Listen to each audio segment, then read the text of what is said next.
ಸ್ನೇಹಿತರೆ, ಹೆಣ್ಣೊಬ್ಬಳು ತನಗಾದ ಅನ್ಯಾಯದ ವಿರುದ್ಧ ಪ್ರತೀಕಾರಕ್ಕೆ ಅಂತ ಇಳಿದರೆ ಆಕೆ ಯಾವ ಮಟ್ಟಕ್ಕೆ ತಲುಪಬಹುದು ಎಂಬುದಕ್ಕೆ ಪೂಲನ್ ಎನ್ನುವ ಹೆಣ್ಣು ಮಗಳೊಬ್ಬಳ ಜೀವನಗಾಥೆಯೇ ಸಾಕ್ಷಿ.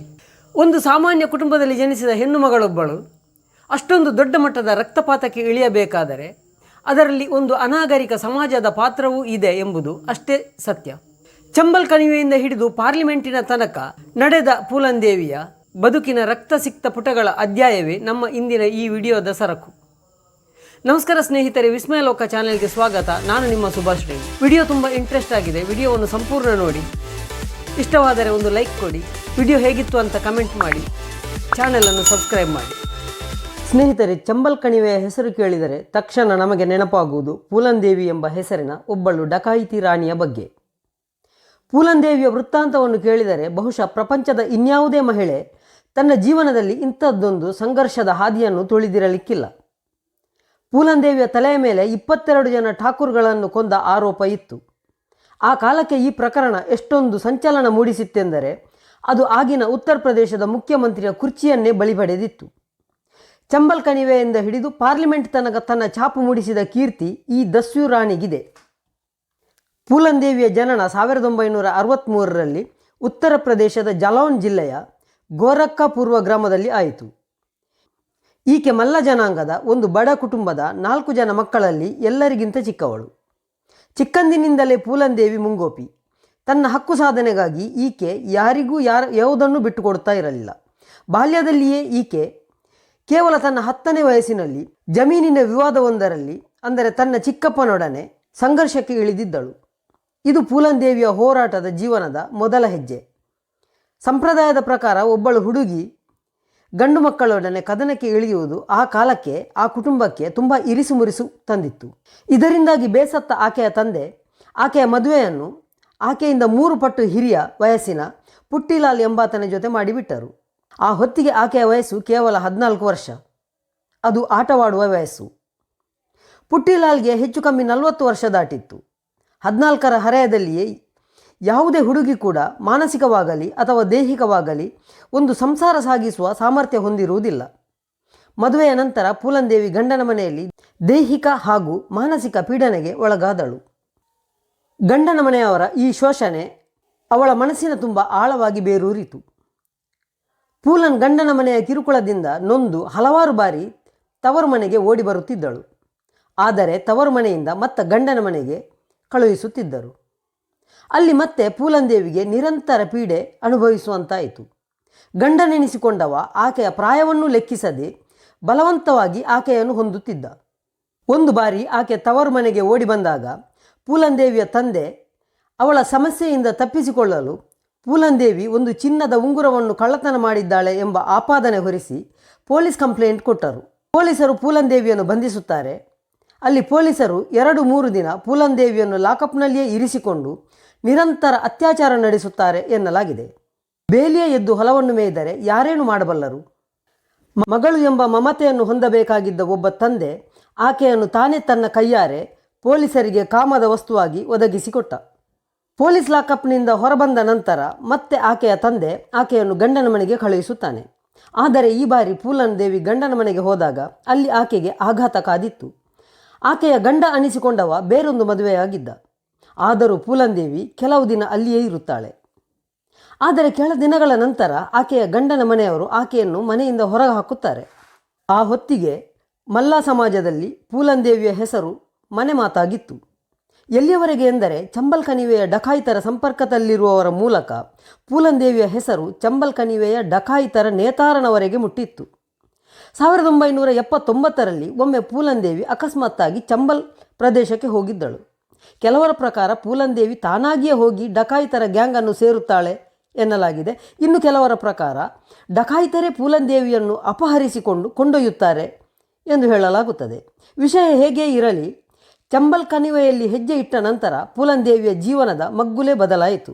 ಚಂಬಲ್ ಕಣಿವೆಯಲ್ಲಿ ಇಟ್ಟ ಹೆಜ್ಜೆಯ ಪಯಣ ಎಲ್ಲಿಯವರೆಗೆ ಸಾಗಿತು ಎಂದರೆ, ಒಬ್ಬ ಸಾಧಾರಣ ಹೆಣ್ಣು ಮಗಳಾಗಿದ್ದ ಪೂಲನ್ ಸಾಗುತ್ತಾ ಸಾಗುತ್ತಾ ಒಂದು ದಿನ ಬ್ಯಾಂಡಿಟ್ ಕ್ವೀನ್ ಆಗಿ ಮೆರೆಯುತ್ತಾಳೆ.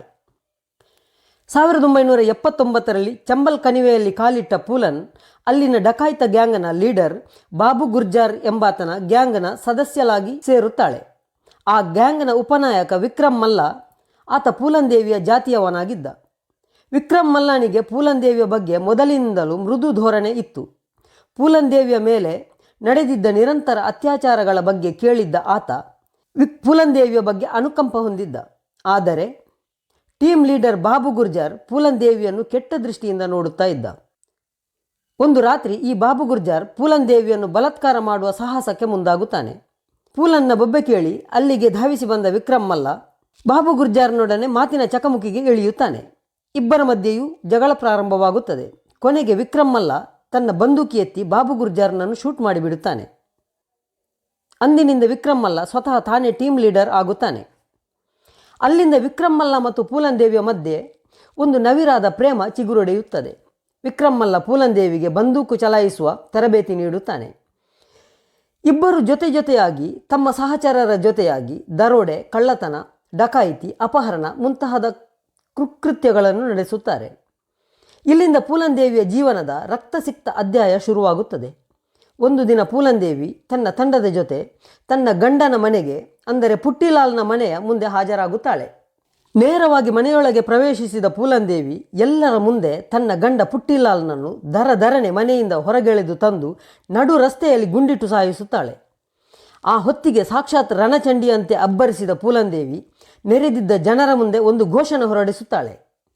ಇವತ್ತಿನ ನಂತರ ಗ್ರಾಮದ ಯಾವುದೇ ವ್ಯಕ್ತಿ ಒಂದು ಚಿಕ್ಕ ಹುಡುಗಿಯನ್ನು ಮದುವೆ ಮಾಡಿಕೊಂಡರೆ ಮತ್ತು ಆ ಚಿಕ್ಕ ಹುಡುಗಿಯನ್ನು ಮದುವೆಯ ನೆಪದಲ್ಲಿ ಬಲಾತ್ಕಾರ ನಡೆಸಿದರೆ ಅಂತಹವನನ್ನು ಪುಟ್ಟಿಲಾಲ್ನಂತೆಯೇ ನಡು ಬೀದಿಯಲ್ಲಿ ಗುಂಡಿಟ್ಟು ಸಾಯಿಸುತ್ತೇನೆ ಅಂತ ಅಬ್ಬರಿಸುತ್ತಾಳೆ. ಅಲ್ಲಿಂದ ಚಂಬಲ್ ಕಣಿವೆಯ ಜನ ಪೂಲನ್ ದೇವಿಯ ಹೆಸರು ಕೇಳಿದರೆ ಗಡಗಡ ನಡುಗಲು ಪ್ರಾರಂಭಿಸುತ್ತಾರೆ. ಈ ಮಧ್ಯೆ ಬಾಬು ಗುರ್ಜರ್ನ ಹತ್ಯೆಯ ಸಂದರ್ಭ ಆತನ ಇಬ್ಬರು ಆತ್ಮೀಯರು ಜೈಲಲ್ಲಿ ಇರುತ್ತಾರೆ. ಅವರ ಹೆಸರೇ ಶ್ರೀರಾಮ್ ಮತ್ತು ಲಾಲಾರಾಮ್. ಜೈಲಿನಿಂದ ಬಿಡುಗಡೆಗೊಂಡು ಮತ್ತೆ ತಮ್ಮ ತಂಡ ಸೇರುವ ಹೊತ್ತಿಗೆ ಅವರಿಗೆ ಬಾಬು ಗುರ್ಜರ್ನನ್ನು ವಿಕ್ರಮ್ ಮಲ್ಲ ಕೊಂದಿರುವುದು ತಿಳಿಯುತ್ತದೆ. ಒಂದು ಹೆಣ್ಣಿಗೋಸ್ಕರ ವಿಕ್ರಮ್ ಮಲ್ಲ ತನ್ನ ನಾಯಕನ ಹತ್ಯೆ ಮಾಡಿರುವುದನ್ನು ಆ ಇಬ್ಬರಿಗೂ ಅರಗಿಸಿಕೊಳ್ಳಲಾಗಲಿಲ್ಲ. ಈ ಬಾಬು ಗುರ್ಜರ್ ರಾಜಪೂತ್ ವಂಶದವನಾಗಿದ್ದ. ಶ್ರೀರಾಮ್ ಮತ್ತು ಲಾಲಾರಾಮ್ ಕೂಡ ರಾಜಪೂತ್ ವಂಶದವರೇ ಆಗಿದ್ದರು. ಆದರೆ ವಿಕ್ರಮ್ ಮಲ್ಲ ಮತ್ತು ಪೂಲನ್ ದೇವಿ ಮಲ್ಲ ವಂಶದವರಾಗಿದ್ದರು. ಅಲ್ಲಿಗೆ ಮಲ್ಲ ಮತ್ತು ರಾಜಪೂತ್ ವಂಶದ ಎರಡು ಬಣಗಳು ಶುರುವಾಗುತ್ತದೆ. ಭಿನ್ನಾಭಿಪ್ರಾಯದ ಹೊಗೆ ಆಡಲಾರಂಭಿಸುತ್ತದೆ. ಕ್ರಮೇಣ ಎರಡು ಗುಂಪುಗಳು ಕೂಡ ಕವಲಿಡುವುದು ಬೇರೆ ಬೇರೆಯಾಗುತ್ತದೆ. ಒಂದು ದಿನ ಸದ್ದಿಲ್ಲದೆ ಶ್ರೀರಾಮ್ ಮತ್ತು ಲಾಲಾರಾಮ್ ಸೇರಿ ವಿಕ್ರಮ್ ಮಲ್ಲನನ್ನು ಹತ್ಯೆ ಮಾಡುತ್ತಾರೆ. ಪೂಲನ್ ದೇವಿಯನ್ನು ಎತ್ತಿಕೊಂಡು ತಮ್ಮ ಜಿಲ್ಲೆ ಬೆಹ್ಮಾಯಿಗೆ ಹೋಗುತ್ತಾರೆ. ಇಲ್ಲಿಂದ ಮುಂದೆ ಪೂಲನ್ ದೇವಿಯ ಮೇಲೆ ನಡೆದದ್ದೆಲ್ಲ ನಿಜವಾಗಿಯೂ ಇಡೀ ಮನುಕುಲವೇ ನಾಚಿ ತಲೆ ತಗ್ಗಿಸುವಂತಹ ವಿಷಯ. 3 ವಾರಗಳ ತನಕ ಶ್ರೀರಾಮ್ ಮತ್ತು ಲಾಲಾರಾಮ್ ಮತ್ತು ತಂಡದವರು ನಿರಂತರವಾಗಿ ಪೂಲನ್ ದೇವಿಯನ್ನು ಅತ್ಯಾಚಾರ ಮಾಡುತ್ತಾರೆ. ತಂಡದಲ್ಲಿ 3 ಡಜನ್ಗಿಂತಲೂ ಅಧಿಕ ಸದಸ್ಯರಿದ್ದರು ಅಂತ ಹೇಳಲಾಗುತ್ತದೆ. ಪೂಲನ್ ದೇವಿ ಈ ನರಕದಿಂದ ಜೀವಂತವಾಗಿ ಹೊರಬರುವ ಯಾವುದೇ ನಿರೀಕ್ಷೆ ಉಳಿಯಲಿಲ್ಲ. ಆದರೆ ವಿಕ್ರಮ್ ಮಲ್ಲನ ಜೊತೆಯಾಗಿದ್ದ ಒಬ್ಬ ಆತ್ಮೀಯ ಮಾನ್ ಸಿಂಗ್ ಎಂಬಾತ ತನ್ನ ಇಬ್ಬರು ಸಹಚರರೊಡನೆ ಪೂಲನ್ ದೇವಿಯನ್ನು ಅಲ್ಲಿಂದ ಬಚಾವ್ ಮಾಡಿ ತನ್ನ ಜೊತೆಗೆ ಕರೆದೊಯ್ಯುತ್ತಾನೆ. ಆ ನಂತರ ಮಾನ್ ಸಿಂಗ್ ಮಲ್ಲ ಜನಾಂಗದ ಕೆಲವರನ್ನು ಒಟ್ಟು ಸೇರಿಸಿ ಪೂಲನ್ ದೇವಿಯನ್ನು ಮತ್ತೆ ನಾಯಕಿಯನ್ನಾಗಿ ಮಾಡಿ ಒಂದು ಗ್ಯಾಂಗನ್ನು ಸ್ಥಾಪನೆ ಮಾಡುತ್ತಾನೆ. 3 ವಾರಗಳ ನಿರಂತರ ಅತ್ಯಾಚಾರದ ನಂತರದ 7 ತಿಂಗಳ ನಂತರ ಪೂಲನ್ ದೇವಿಯ ತಂಡಕ್ಕೆ ಒಂದು ಮಾಹಿತಿ ಸಿಗುತ್ತದೆ. ಅದೇನೆಂದರೆ ಆ ಊರಿನ ಠಾಕೂರ್ ಫ್ಯಾಮಿಲಿಯ ಒಂದು ಮದುವೆಯ ಸಮಾರಂಭಕ್ಕೆ ಶ್ರೀರಾಮ್ ಲಾಲಾರಾಮ್ ತಂಡ ಬರುತ್ತದೆ ಅಂತ. ತಕ್ಷಣ ಕಾರ್ಯಪ್ರವೃತ್ತರಾದ ಪೂಲನ್ ದೇವಿ ತಂಡ ಪೊಲೀಸರ ವೇಷ ಧರಿಸಿ ಬೆಹ್ಮಾಯಿ ಗ್ರಾಮಕ್ಕೆ ಮುತ್ತಿಗೆ ಹಾಕುತ್ತದೆ. ಆದರೆ ಆ ಸಮಾರಂಭದಲ್ಲಿ ಶ್ರೀರಾಮ್ ಗ್ಯಾಂಗ್ನ ಕೇವಲ 2 ಜನ ಸದಸ್ಯರನ್ನು ಮಾತ್ರ ಸೆರೆ ಹಿಡಿಯಲು ಸಾಧ್ಯವಾಗುತ್ತದೆ.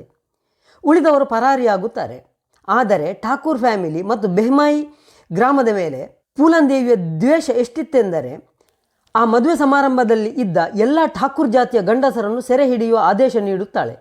ಬರೋಬ್ಬರಿ 22 ಜನ ಠಾಕೂರ್ ಗಂಡಸರನ್ನು ಸೆರೆ ಹಿಡಿದ ಪೂಲನ್ ದೇವಿ ಎಲ್ಲರನ್ನೂ ಸಾಲಾಗಿ ನಿಲ್ಲಿಸಿ ಬಂದೂಕಿನಿಂದ ಸುಟ್ಟು ಹಾಕುತ್ತಾಳೆ. ಈ ಪ್ರಕರಣ ದೇಶವನ್ನೇ ತಲ್ಲಣಗೊಳಿಸುತ್ತದೆ. ವಿಷಯ ಕಾಡ್ಗಿಚ್ಚಿನಂತೆ ಹರಡಿ ಪೂಲನ್ ದೇವಿಯ ಹೆಸರು ದೇಶದ ಎಲ್ಲ ಮನೆಗಳಲ್ಲೂ ಮನೆ ಮಾತಾಗಿ ಹೋಯಿತು. ಇದೇ ಪ್ರಕರಣವನ್ನು ಮಾಧ್ಯಮಗಳು ಬ್ಯಾಂಡಿಟ್ ಕ್ವೀನ್ ಎಂಬ ಹೆಸರಿನಿಂದ ಬಣ್ಣಿಸತೊಡಗಿದವು.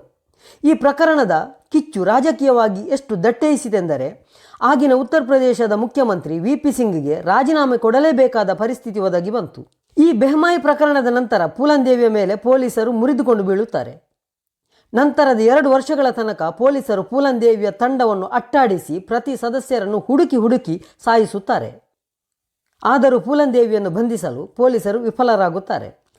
ಆ ಸಮಯ ಇಂದಿರಾ ಗಾಂಧಿಯವರು ಭಾರತದ ಪ್ರಧಾನಮಂತ್ರಿಯಾಗಿರುತ್ತಾರೆ. ಅವರು SP ಚತುರ್ವೇದಿಯವರ ಮೂಲಕ ಪೂಲನ್ ದೇವಿಯನ್ನು ಶರಣಾಗತಿಯ ಮಾತುಕತೆಗೆ ಬರುವಂತೆ ಸೂಚಿಸುತ್ತಾರೆ. 2 ವರ್ಷಗಳಲ್ಲಿ ಪೂಲನ್ ದೇವಿಯ ತಂಡದ ಬಹುತೇಕ ಸದಸ್ಯರು ಖಾಲಿಯಾಗಿರುತ್ತಾರೆ. ಪೂಲನ್ ದೇವಿಯ ಆರೋಗ್ಯವು ಕೂಡ ಕೆಡತೊಡಗಿತು. ಪೊಲೀಸರ ನಿರಂತರ ಕಾರ್ಯಾಚರಣೆಯಿಂದಾಗಿ ಕಂಗೆಟ್ಟ ಪೂಲನ್ ದೇವಿ ಶರಣಾಗತಿಯ ಮಾತುಕತೆಗೆ ಒಪ್ಪಿಗೆ ಸೂಚಿಸುತ್ತಾಳೆ. ಆದರೆ ಕೆಲವು ಷರತ್ತುಗಳನ್ನು ಮುಂದಿಡುತ್ತಾಳೆ. ಮಧ್ಯಪ್ರದೇಶದಲ್ಲಿಯೇ ಶರಣಾಗತಿ ಆಗುತ್ತೇನೆ, ಉತ್ತರ ಪ್ರದೇಶದಲ್ಲಿ ಅಲ್ಲ. ತನ್ನ ಶಸ್ತ್ರಾಸ್ತ್ರಗಳನ್ನು ಪೊಲೀಸರ ಅಥವಾ ರಾಜಕೀಯ ನೇತಾರರ ಮುಂದೆ ಕೆಳಗೆ ಇಡುವುದಿಲ್ಲ. ಬದಲಾಗಿ ಮಹಾತ್ಮ ಗಾಂಧಿ ಹಾಗೂ ದುರ್ಗಾಮಾತೆಯ ಫೋಟೋದ ಎದುರು ಕೆಳಗಿಡುತ್ತೇನೆ. ಅವಳ ಹಾಗೂ ಅವಳ ತಂಡದ ಯಾವುದೇ ಸದಸ್ಯರಿಗೆ ಮರಣದಂಡನೆಯ ಶಿಕ್ಷೆ ಜಾರಿ ಮಾಡಬಾರದು ಹಾಗೂ 8 ವರ್ಷಕ್ಕಿಂತ ಹೆಚ್ಚಿನ ಕಾರಾಗೃಹವಾಸ ವಿಧಿಸಬಾರದು. ಜೈಲಿನಿಂದ ಬಿಡುಗಡೆಯಾದ ನಂತರ ಸರ್ಕಾರ ತನಗೆ ಹೊಸ ಜೀವನ ಪ್ರಾರಂಭಿಸಲು ಒಂದಷ್ಟು ಜಮೀನನ್ನು ನೀಡಬೇಕು. ಮೇಲಿನ ಬಹುತೇಕ ಷರತ್ತುಗಳನ್ನು ಸರ್ಕಾರ ಒಪ್ಪುತ್ತದೆ. ಅದರಂತೆ 13 ಫೆಬ್ರವರಿ 1983ರಲ್ಲಿ ಪೂಲನ್ ದೇವಿ ತನ್ನ ತಂಡದ ಸದಸ್ಯರೊಡನೆ ಸರೆಂಡರ್ ಆಗುತ್ತಾಳೆ.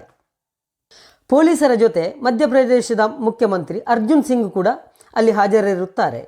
ಈ ಐತಿಹಾಸಿಕ ಕ್ಷಣವನ್ನು ಕಣ್ತುಂಬಿಸಿಕೊಳ್ಳಲು ಸಹಸ್ರಾರು ಸಂಖ್ಯೆಯ ಜನರು ಕೂಡ ಅಲ್ಲಿ ಜಮಾಯಿಸುತ್ತಾರೆ. ನಂತರ ಪೂಲನ್ ದೇವಿಯನ್ನು ಜೈಲಿಗೆ ಕೊಂಡೊಯ್ಯಲಾಗುತ್ತದೆ.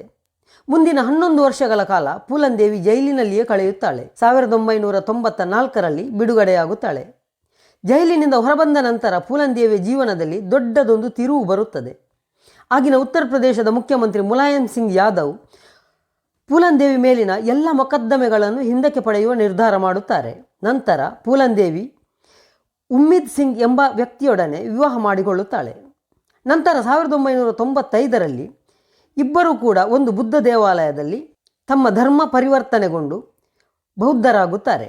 ಈ ಮಧ್ಯೆ ಮುಲಾಯಂ ಸಿಂಗ್ ಯಾದವ್ ಅವರು ಉತ್ತರ ಪ್ರದೇಶದ ಮಿರ್ಜಾಪುರ್ ಕ್ಷೇತ್ರದಿಂದ ಸಮಾಜವಾದಿ ಪಕ್ಷದಿಂದ ಚುನಾವಣೆಗೆ ಸ್ಪರ್ಧಿಸುವ ಅವಕಾಶವನ್ನು ಪೂಲನ್ ದೇವಿಗೆ ನೀಡುತ್ತಾರೆ. ಪೂಲನ್ ದೇವಿ ಈ ಚುನಾವಣೆಯಲ್ಲಿ ಸ್ಪರ್ಧಿಸಿ ವಿಜಯಿಯಾಗುತ್ತಾಳೆ. ಇಡೀ ದೇಶವೇ ಪೂಲನ್ ದೇವಿಯ ಚಂಬಲ್ ಕಣಿವೆಯಿಂದ ಹಿಡಿದು ಪಾರ್ಲಿಮೆಂಟ್ ತನಕದ ಪ್ರಯಾಣವನ್ನು ಕಂಡು ದಂಗಾಗುತ್ತದೆ. 1998ರ ತನಕ ಮಿರ್ಜಾಪುರ್ನ MP ಆಗಿ ಮೆರೆಯುತ್ತಾಳೆ. 1999ರಲ್ಲಿ ಮತ್ತೆ ಚುನಾವಣೆಯಲ್ಲಿ ಗೆದ್ದು ಬೀಗುತ್ತಾಳೆ. ಮುಂದಿನ 2 ವರ್ಷ ಮತ್ತೆ ಸಂಸದೆಯಾಗಿ ಕಾರ್ಯನಿರ್ವಹಿಸುತ್ತಾಳೆ. 2001ರಲ್ಲಿ ಪಾರ್ಲಿಮೆಂಟ್ ಸೆಷನ್ ಅಟೆಂಡ್ ಮಾಡುತ್ತಿದ್ದ ಪೂಲನ್ ದೇವಿಯ ಸುತ್ತಮುತ್ತ ಸಾವು ಸುಳಿದಾಡಲಾರಂಭಿಸುತ್ತದೆ. 25 ಜುಲೈ 2001ರಲ್ಲಿ ಪಾರ್ಲಿಮೆಂಟಿನಿಂದ ಪೂಲನ್ ದೇವಿ ಮನೆಗೆ ಮರಳುತ್ತಿದ್ದ ಸಮಯ. ಸಾಧಾರಣ ಮಧ್ಯಾಹ್ನ 1:15 ಗಂಟೆ. ಸರ್ಕಾರಿ ಕಾರಿನಿಂದ ಇಳಿದು ತನ್ನ ಮನೆಯತ್ತ ಹೆಜ್ಜೆ ಹಾಕುತ್ತಿದ್ದಂತೆ ದೂರದಲ್ಲಿ ನಿಂತಿದ್ದ ಮಾರುತಿ 800ನಿಂದ ಇಳಿದ 3 ಆಗಂತುಕರು ಏಕಾಏಕಿಯಾಗಿ ಪೂಲನ್ ದೇವಿಯತ್ತ ಗುಂಡು ಹಾರಿಸುತ್ತಾರೆ. ಬರೋಬ್ಬರಿಯಾಗಿ 9 ಗುಂಡುಗಳು ಪೂಲನ್ ದೇವಿಯ ದೇಹವನ್ನು ಸೇರಿಕೊಳ್ಳುತ್ತವೆ. ಸ್ಥಳದಲ್ಲಿಯೇ ಪೂಲನ್ ದೇವಿ ತನ್ನ ಕೊನೆಯ ಶ್ವಾಸವನ್ನು ಎಳೆಯುತ್ತಾಳೆ.